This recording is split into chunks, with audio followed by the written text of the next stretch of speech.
Air adalah sumber kehidupan. Tanpa air, manusia akan mati. Bahkan juga seluruh makhluk yang melata di bumi ikut mati kalau tidak bersentuhan dengan air. Air memberi nyawa. Air menyambung nafas makhluk hidup sepanjang usia. Tak terbilang manfaat air yang begitu banyak bagi kehidupan manusia.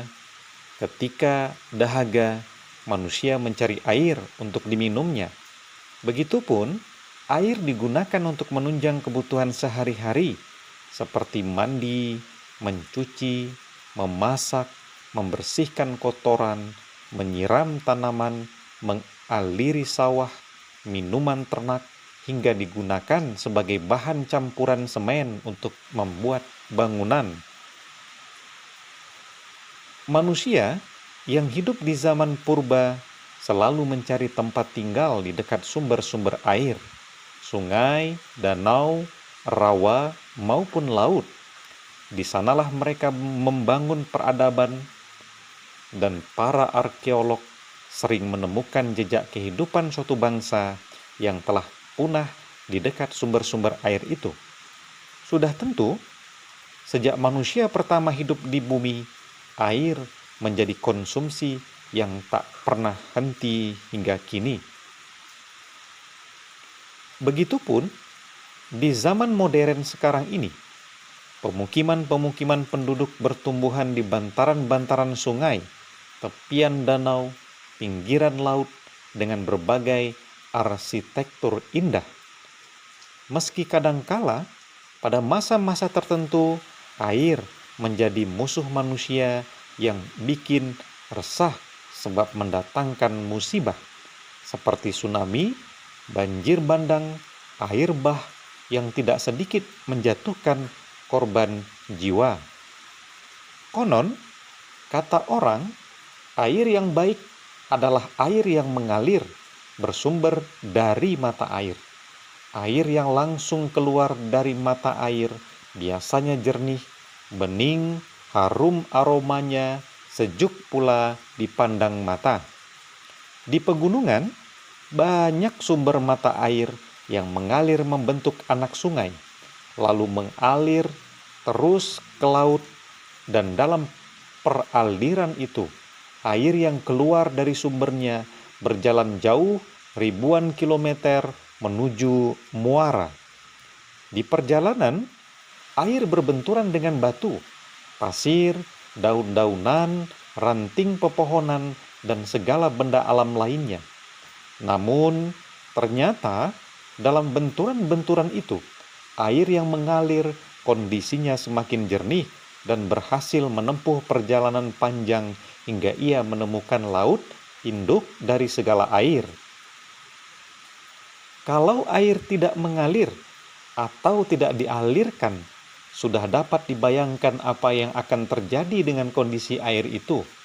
Lama-kelamaan, air mengeruh, menguning, lalu menghitam, bermacam kuman hidup dan berkembang biak di dalamnya, lumut bertumbuhan, lalu air membusuk dan mengeluarkan bau tidak sedap.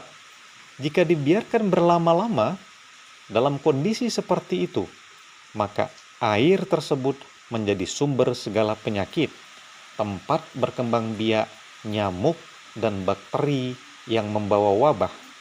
Dalam kehidupan ini, tak jarang kita menemukan orang-orang yang hidupnya bersahaja, mengalir seperti air, seolah tanpa beban mereka menjalani hidupnya.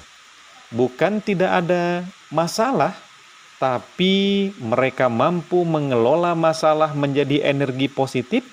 Setiap masalah dihadapi dengan bijak, dijadikan jalan keluar, dan tidak lari dari masalah. Semakin banyak masalah dihadapi, semakin dewasa ia bersikap.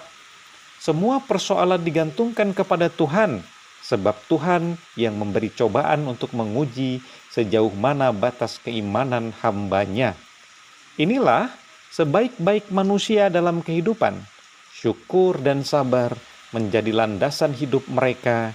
syukur ketika ada, sabar ketika tiada.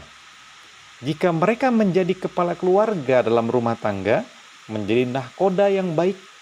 Begitupun jika memimpin masyarakat, menjadi imam yang adil dan bertanggung jawab. Kebijakannya mencerahkan, ucapannya menyejukkan, tidak menambah persoalan baru, sangat cinta kepada rakyatnya. Tetapi lihatlah, manusia yang hidupnya ibarat air keruh, yang tidak mengalir, raut wajahnya kusam dan hitam, marah dan dendam adalah menu kesehariannya. Tak salah pun orang berbuat dimarahinya juga.